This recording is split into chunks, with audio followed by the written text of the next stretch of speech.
screwdriver holder. I like these Square D Homeline electric boxes because they got screwdriver holders built in. See? Take my screwdriver and I just slide it into the holder. It's important to have a screwdriver holder. There it is. Got one more connection to do. Got to hook up my ground to, got some lugs here. I got a variety of lugs. They're not lug nuts, they're main lugs. And I'm going to put one on like I did over here so that I can ground my service. Neutral, power, power, power, breaker, wires, ground. Got my new boiler. It's all plumbed up. As you saw yesterday, we got water pressure, which is over here, about 15 or so pounds, which is just about right, 12 to 18. The old boiler's lying there underneath the cover of the new boiler with my ratchets. Rat shit. Yep. Electrician's debris. Jack of all trades, master of none. So I'll make my last connection and turn the power on and see if I can zap something. Actually, I made a little mistake here. I'll tell you, but don't tell anybody. See, we got our power goes here, goes to the breaker, and then I hooked up my other power over there because they were sort of equidistant. They looked like they were the same place. And then I realized, wait a second, I got my power hooked up to the neutral line because this is the neutral bar. Neutral is very similar to ground. So I had to change things around and put my power way down here where it belongs and put the neutral in the neutral bar. So I would have had 110 volts going to the neutral bar. Not very good.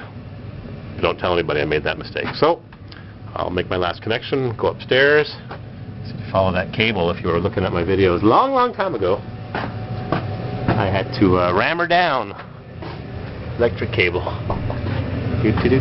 Oh, goes up into my conduit that I so thoughtfully installed when I renovated this building a few years ago. And I put a 2-inch conduit in, and let me tell you, it's full of friggin' wires now. Thermostat wires, electric heating wires. So luckily I put in conduit from the attic so I could fish down wires without ripping open walls. Very important.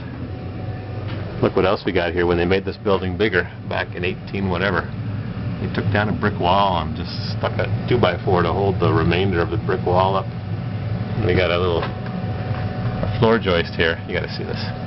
See this floor joist? This one here? It's a little shim here. It does a lot. I can stick my finger right inside. I'll have to have Fruit Loops come over here and fix that. Got some shims over here. Look at this. The whole floor joist is just sitting on top of a plank of wood. That's not even sitting on a 2x4. What a friggin' mess. Got a little shelf. They missed it. What crap construction is this? Got a cedar post with a piece of hardwood flooring. Old cedar post painted green. Look at that shim. Look at the weight that baby's carrying. Squeeze the heck out of that shim. Junk. Gotta fix that up one day. What's carrying this side of it? Look at that. Just got a, was it a 2x8? Just hanging. Scrap construction. I'll fix it. I'll get her done. Got a few of those cedar posts. Got one over there holding up that 10x10 hand-hewed log. Got a crooked one here. That shim. Just pressing in. Here's some other stupid feature. Back in the olden days, they used to cut the 2x8s. Cut half of it to let it into the log. So that means you got a 2x4 holding everything up because you got a split right there. Junk construction, right? NH Relaxo. Want to come over and fix it? Anybody can come over and fix it. Couldn't make it any worse. Alright. It's enough blabbling. I got work to do and I'm going to the car show tonight. See you in a few.